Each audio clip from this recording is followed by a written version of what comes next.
പരിയാരത്തെ Kannur government Ayurveda college ladies hostel കെട്ടിടത്തിന്റെയും open air സ്റ്റേജിന്റെയും ഉദ്ഘാടനം ആരോഗ്യമന്ത്രി വീണ ജോർജ് നിർവഹിച്ചു.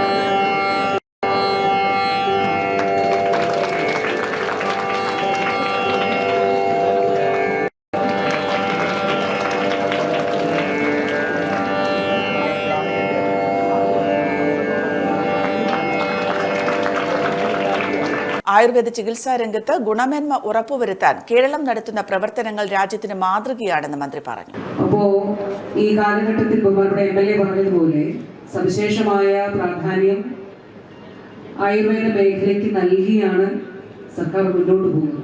ഒട്ടേറെ ഉദാഹരണങ്ങൾ അതിന് നമുക്കെടുത്ത് പറയാനായിട്ടുണ്ട്. തസ്തിക സൃഷ്ടിക്കുന്നത്, ഡോക്ടേഴ്സിന്റെ തസ്തിക സൃഷ്ടിക്കുന്നത് ഒരു 40-45 വർഷത്തെ ഏറ്റവും നമ്പർ കൂടുതൽ സൃഷ്ടിക്കപ്പെട്ടത് ആയുഷിൽ തന്നെ ISMൽ 116ഓളം തസ്തികകൾ ഈ കഴിഞ്ഞ 3 വർഷ കാലയളവിൽ നമുക്ക് സൃഷ്ടിക്കാനായിട്ട് കഴിഞ്ഞു. അതുകൂടാതെ ഓരോ സ്ഥാപനത്തിലും നമ്മൾ വികസനത്തിന്, പുതിയ നിർമ്മാണത്തിന് അനുവദിക്കുന്ന തുക അതിൽ ഗണ്യമായിട്ടുള്ള വർധനവുണ്ട്. അതുകൂടാതെ NABH അക്രഡിറ്റേഷൻ, ഇന്ത്യയിൽ ഒരു ആയുഷ് സ്ഥാപനവും NABH അക്രഡിറ്റഡ് ആയിരുന്നില്ല.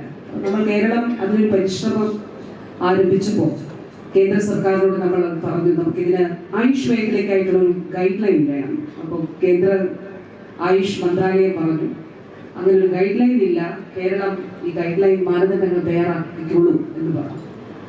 നമ്മുടെ ആരോഗ്യ പ്രവർത്തകരുടെ ടീം തയ്യാറാക്കി കേന്ദ്രവുമായിട്ട് ആശയവിനിമയം നടത്തി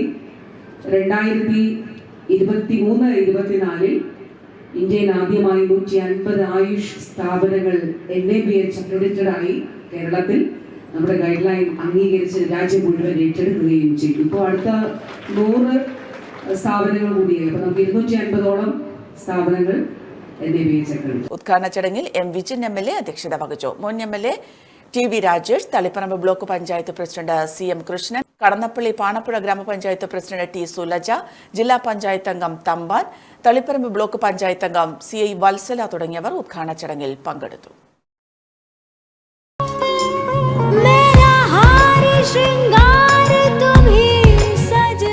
Family Wedding Center, the beginning of forever. Kunnamangalam, Vadakara, Manjeri, Meppadi, Tirur, Perinthalmanna, Kannur.